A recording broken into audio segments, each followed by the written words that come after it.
अस्सलाम वालेकुम। आपका मेज़बान जुबैर जानी आपकी किस्मत फिर दोबारा हाज़िर हो गए। आप देख रहे हैं पंजाबी साइकिल। मैं आज साइकिल का मालिक। अज मेरा टूर है साहिवाल का।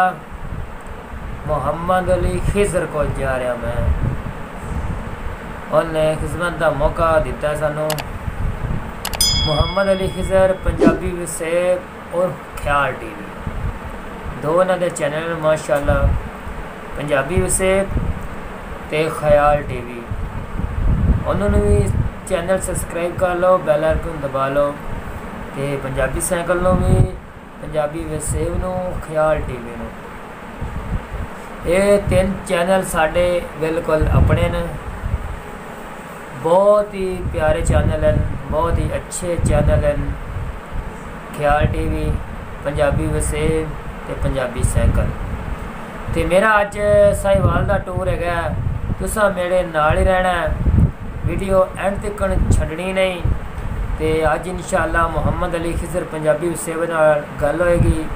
और तुहानू व्लॉगिंग दसणगे, कोई गलबात करनगे व्लॉगिंग के बारे।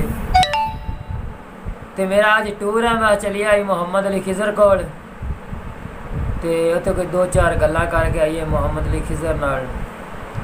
नाले कोई दसणगे, कोई दो चार गल्लां पुछणगे। तो तुसा मेरे नाल ही रहना। तो हुण मैं फिलहाल घरों निकलन लगा। कुछ मिनटां बाद, कुछ सकिंटां बाद,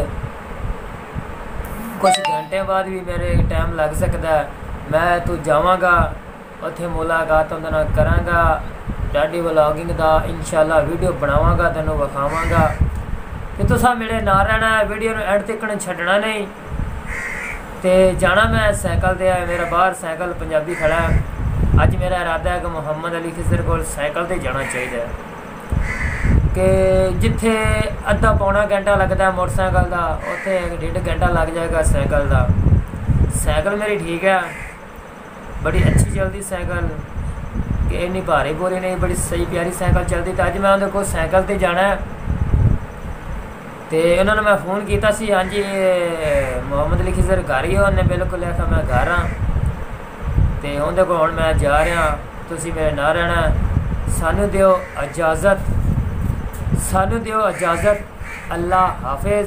तो तुसी साडे जिन्हें चैनल सबसक्राइब नहीं किया, पंजाबी साइकिल नूं सबसक्राइब कर लें, बैल आइकन को दबा लें। कि बैल आइकन दबाएगा ना तो जड़ा वीडियो पहली जी आप डाउनलोड करेंगे ना, पहले उनके लिए जाएगी। जिन्हें चैनल सबसक्राइब किया हो। तो सानू दिओ इजाज़त।